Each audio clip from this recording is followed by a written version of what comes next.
Hello and welcome to a special episode of Science Talks, the podcast hosted by the University of Arizona BIO5 Institute. I'm Caroline Bartelme, Senior Manager of Communications and Content at BIO5. As we wrap up 2024, today's episode will be a reflection on the remarkable achievements of the University of Arizona researchers and the groundbreaking work at BIO5. Joining me for this special episode is Dr. Jennifer Barton. She is the Thomas R. Brown Distinguished Chair of Biomedical Engineering and the Director of the BIO5 Institute here at the University of Arizona. And she will be sharing some highlights, her personal journey, and what's next on the horizon. Dr. Barton, welcome, and thank you for being here. Thank you. It's my pleasure. Dr. Barton, for listeners who may not be familiar with the BIO5 Institute, how would you describe its mission and the impact it aims to have on the community? So the BIO5 Institute was formed in order to bring people together and to make sure we had great new answers to grand challenges and to make sure that those solutions that we came up with got out there in the community where they could actually help people. So we have three missions. The first is to bring people together across the University of Arizona and indeed across the world, bringing together engineers, scientists, physicians, pharmacists, people from all areas of biosciences so they could work together on those really hard problems like how are we going to cure cancer? How are we going to feed all the people in the world? How do we live healthy, productive lives? And so that's our first mission, is bringing people together and helping them in order to do great things. The second mission is making sure that those inventions don't just stay in the laboratory, but that they get out there into the community. That could be in a variety of ways. We could help people make new medical devices that they bring into the clinic and try out on patients and eventually become part of clinical practice. It could be through patenting with our partners, TechLaunch Arizona, and making sure that patents are filed and startup companies are formed. And it could be through community engagement in ways that we manage to make the communities healthier and stronger. Finally, our third mission is to generate the next generation of workforce, where we have people all the way from high schools, where we're interested in getting high schoolers interested in the biosciences. We have programs for students at the University of Arizona and a way for postdocs to launch their careers. Awesome, thank you. So 2024 was a remarkable year for BIO5. Could you share some of the key highlights and accomplishments that stood out to you? 2024 was amazing. First of all, we had our biggest class yet of our KEYS, or Keep Engaging Youth in Science high school interns. We welcomed 59 of them this summer. So they join a group of almost 750 alumni. These are the students that we've touched, we've brought in, we've trained them in biosciences, they've gotten real-world experience in a lab, they've presented their work to their community, and then they go out excited and invigorated and help join the STEM workforce. That's really something I was excited about. Also this year, we've had a great return with our BIO5 member faculty. We provide them seed grants to help get together and do that interdisciplinary work to address those grand challenges I talked about. And so from those groups, we've brought back over $150 million this year in external grants and contracts. That's money that comes into the state of Arizona. That's from those faculty that we help support. This is a fantastic return on investment in the small amount of money that we provided in seed grants. Finally, we've had a really great year in terms of engagement. We have an open house every year where we bring members of the community, families, anybody who's interested in knowing what goes on behind the doors of BIO5. We bring them in and we show them the great work that's happening here, both in terms of our research and our workforce development and our translation. So we had over 200 people at our open house this year, which was pretty exciting. We also bring people in all throughout the year in various ways, really on average about 2 times a week. We have some sort of event, a way for people to get together, a tour from a tribal high school, different community organizations that want to come in and find out the work that we're doing. So we have about twice a week, we host one of those events, and we're really excited about that work that's going on. Collaboration is cornerstone of BIO5's work. Can you talk about a partnership or collaboration this year that you found particularly inspiring or impactful? Yes, well, that's one of the exciting things we get to do is to bring groups of people together to solve grand challenges. And that can take many surprising twists and turns. So let me give you 3 examples. One of my favorite examples is work that's going on at the College of Medicine Phoenix. Their faculty member, Melissa Herbst-Kralowitz, and her postdoc, Nicole Jimenez, are working on chronic pelvic pain and its relationship to the microbiome and to endometriosis. This is an incredibly understudied area, something that affects vast numbers of women, and it's really complicated. So they started working on what the linkage between this vague pain that women might have, diseases such as endometriosis, environmental factors, realized they needed to bring in some collaborators. So they're working together with gynecologic surgeons and with a public health faculty member, Leslie Farland, to do the epidemiology. What they're finding is that there's a signature of microbiomes, genes, environment that's related to having chronic pelvic pain or having endometriosis or having other health factors such as inflammatory bowel disease. And it's turned out that all these diseases are linked.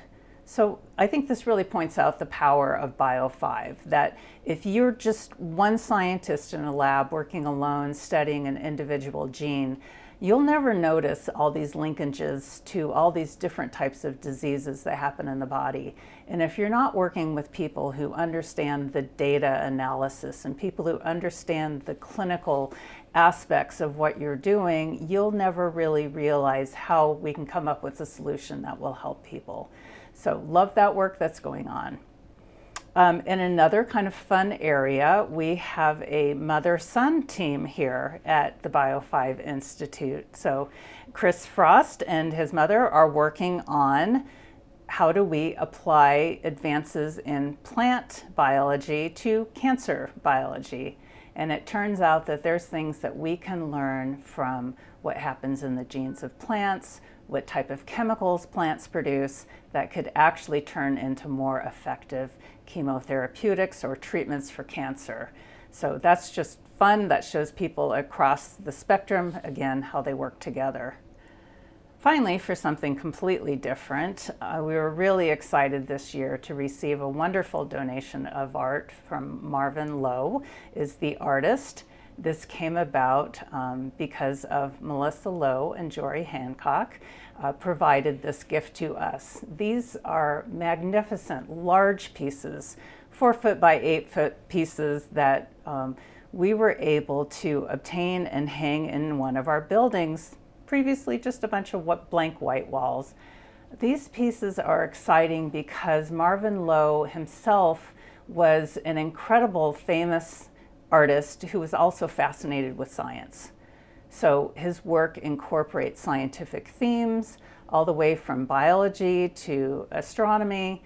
And if you look at them, you just start getting inspired by all the meaning and depth of this art. And this shows how we want to inspire the creative side of the brain too. Those left and right hand sides of the brain are not completely different. They're not separate hemispheres. They feed one another.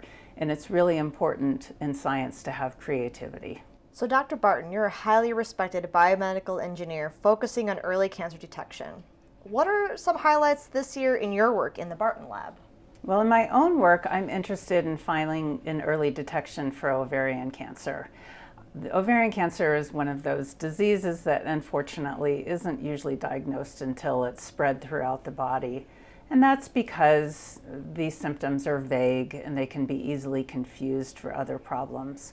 So our approach is to come up with a minimally invasive endoscope where we can have women who might be worried about ovarian cancer. They have a family history or a genetic mutation. They can have something akin to a colonoscopy where we can go and take a look inside the fallopian tubes, which connect to the ovaries, and see if there are any abnormalities there that could signal the earliest changes that could lead to ovarian cancer. So this is another difficult, challenging problem, and I like to say that I'm an example of what BIO5 does best, because I have to work with cancer biologists to understand how ovarian cancer starts, with gynecologic oncologists and surgeons to work on the clinical side, together with my own group of optical scientists and biomedical engineers who are developing the devices. And, if we're going to get this device accepted by patients and produced in the marketplace, we also have to understand the legal, regulatory, and economic factors around there. So I work heavily with people all across campus on this device. This year, we've worked on taking our device, which we successfully showed we could enter the fallopian tubes and take pictures, just improving that, making it more flexible, making it easier to use, making it less expensive, which is going to be critical. So I've had tremendous fun this year working on that project. Awesome. So now looking ahead, what do you see as the biggest opportunities for BIO5 in the coming year? So 2025, what does that look like for BIO5? Well, we've got lots of exciting opportunities. And one of our major foci is taking a look at the University of Arizona's activities in the Phoenix area. So our traditional base has been here in Tucson, and I think we are doing an excellent job bringing people together here. As I mentioned, we have a College of Medicine in Phoenix as well, and lots of other activities. Many of the colleges are increasing their activities in the Phoenix area. And one of the exciting initiatives going on is CAMI, or the Cellular and Molecular Immunotherapies Center, that's starting and kicking off there. So we want to make sure that we are supporting the investigators, the workforce, the high school students who want to get involved, the companies that are in the Phoenix area, and making sure that we're bringing people together there too. Very excited about immunotherapies. That's going to be one of the futures of treatment for so many diseases, and we're going to be part of that. So that's a big initiative for next year. In terms of other things that are going on, encouraging even more exciting collaborations. We've revamped what our areas of focus are going to be. We're going to be working on resilient aging, on the immune system, on understanding the microbiome, the bugs, the viruses, bacteria, fungi that co-inhabit our bodies with us, and how they're useful in health and unfortunately can cause diseases. Continuing with precision medicine so that we know that we can provide the right treatment to the right patient. And technology. Of course, that's my area of interest, but we have an incredible group of people here working on imaging. We have the Brain and Body Imaging Center that we've just set up to understand the linkages between the brain and the body.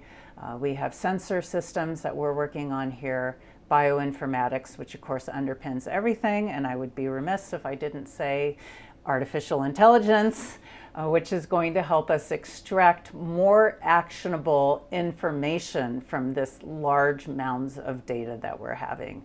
So excited about 2025. Are there any new initiatives or projects you're especially excited about for 2025? Well, as I mentioned, one of the things we're looking forward to is how we can better serve the people of the Phoenix area. And one way that we're going to do that is taking our KEYS program and expanding it to Phoenix. So right now, this is a program where students from all over the state come to Tucson. And they're able to do that if they can, if they're from the Tucson area or they have somebody that they can stay with for the summer. We also do have a number of students who participate virtually. So that's an option for students who cannot travel to Tucson. We have a huge number of students who are always interested from the Phoenix area, so it makes sense to have a cohort up there. So that's one of the areas that we're expanding, and that will be new for us. Setting up a whole new cohort of KEYS students in Phoenix is going to be a bit of work. We have fantastic people up there, collaborators both within and outside of the university that we can work with. And it's always an expensive endeavor. Keys is something that we rely on our donors for support, and so we're hoping to achieve some more support to help us grow that program in Phoenix and hopefully have another 59 students in the Phoenix area. Excellent, thank you. That's an exciting way to end 2024 and look forward to 2025. So Dr. Barton, thank you again for joining us today. This marks the end of our final episode of 2024. To all our listeners, thank you for listening, and be sure to catch other episodes of Science Talks on our website, bio5.org.